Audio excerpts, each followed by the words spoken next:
Tesla's 7 moats that make them unstoppable. I'm Brian. Welcome to my Tesla Weekend. By the way, you are watching the full version, the Friday version, on the second channel, My Tesla Live. Or maybe you're watching the condensed version. It's whichever one is on the screen. You know whether or not it's Friday evening and you're here live. A quick thanks to my upgrading patrons, Todd Morgan and Joel Peck, and new patron Rodney A. Buckingham, and Larry, who gave me a one-time payment via PayPal. Super cool, you guys. Thanks. So, yeah, first moat. Anything going on in Berlin? Turns out there's a new factory. And this is factory, 3.0. That's what it is. Let's dance. Look at him go, busting that move. We gonna make some cars there? We've already been making some cars. And I'm thinking that the hundreds we saw out there, I saw so much speculation because there was that thing that they couldn't sell them. I think they couldn't sell them yet. There's no way they did $100 million worth of trial production. That's crazy. And also, how would they have had deliveries? Yeah, pretty. It's a pretty place. It's great footage here from Stuffmaster Ben. Oh, wow. Well, you got to get permission to make a shot like that. Beautiful. Well, what about Texas? Anything going on there? Probably. They've been making cars too. Well, what's the capacity of these? Why are these moats? Well, Tesla's been growing like crazy, and they could grow even without these. But they've got them. And what is the capacity? Well, at least, 500,000 each, right? Is it? Because Giga Shanghai has a capacity of 450,000 plus. A lot of emphasis on the plus. Tesla Shanghai capacity will exceed 1 million cars in 2022. Absolutely. Absolutely, because we saw the run rates in December, in January. This is a busy place, and Giga Shanghai is factory 2.0, while Berlin is factory 3.0. Berlin and Texas are the newest iteration. They're more about vertical space, cubic space, than floor space.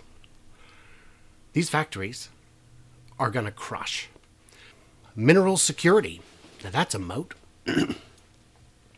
That's a moat. Other guys are just buying. Whatever the spot price is, that's what they pay.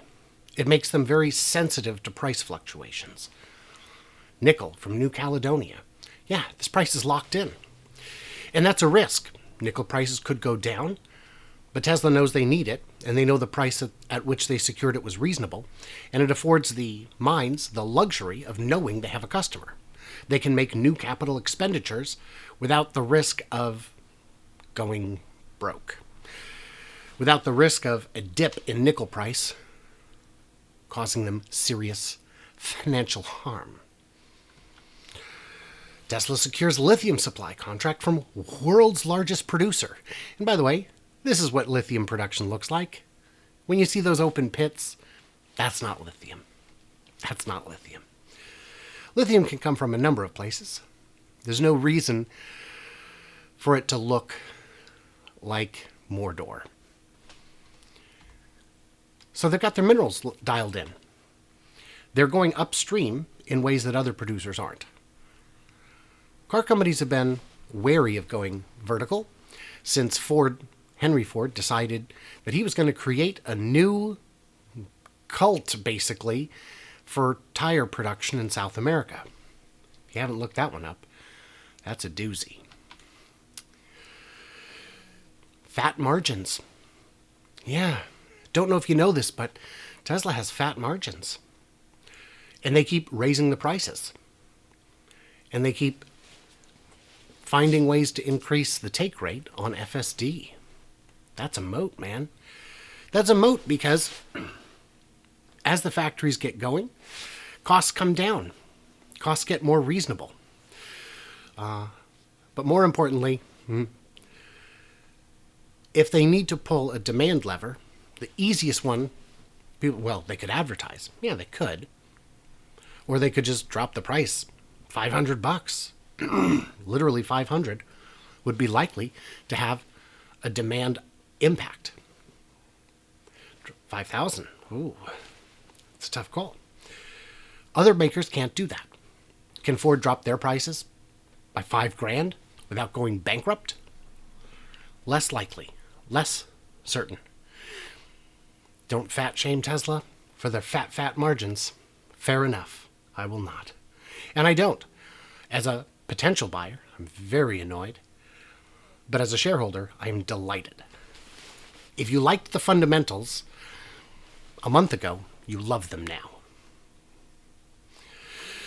Wait times for new Teslas are as long as 10 months, unless you're willing to splurge for expensive add-ons.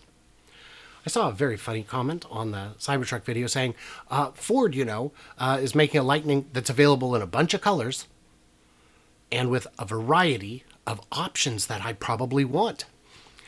And so when I bought a Lexus in the 90s, when I was young and skinny and beautiful, the days. Where have they gone? What was I talking about? Oh, yeah. I asked the dealer, what kind of options should I be looking at? And he said, Lexus comes one way loaded. And at the time that was true. I don't know about now. But you could get it one way loaded. If the option exists, you get it. Because this is a Lexus and we know you want it. So either buy the car or don't. And that's true with Tesla.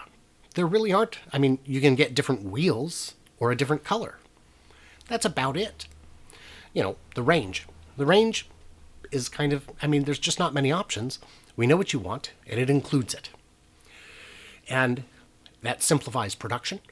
And if you want multiple colors for your Cybertruck, wrap it.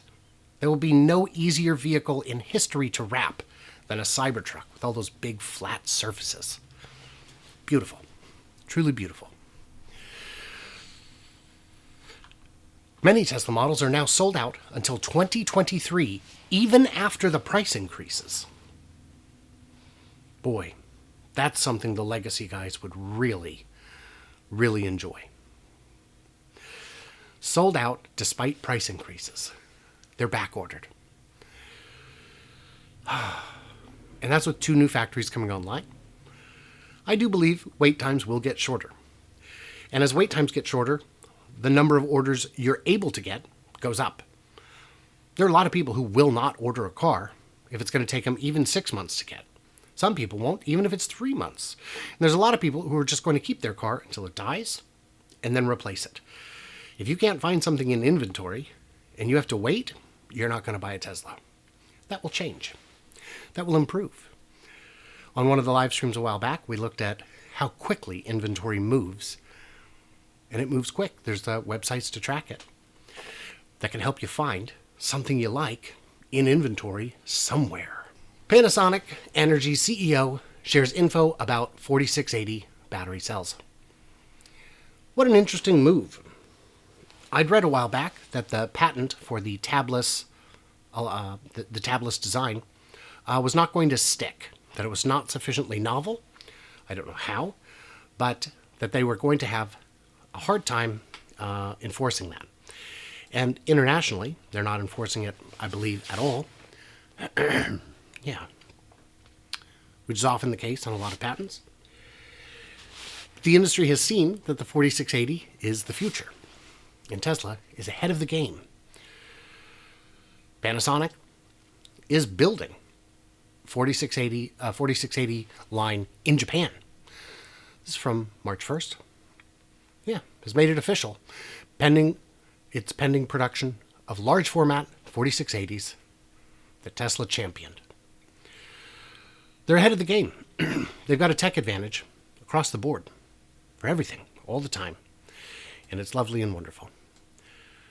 They are the benchmark by which other EVs are measured.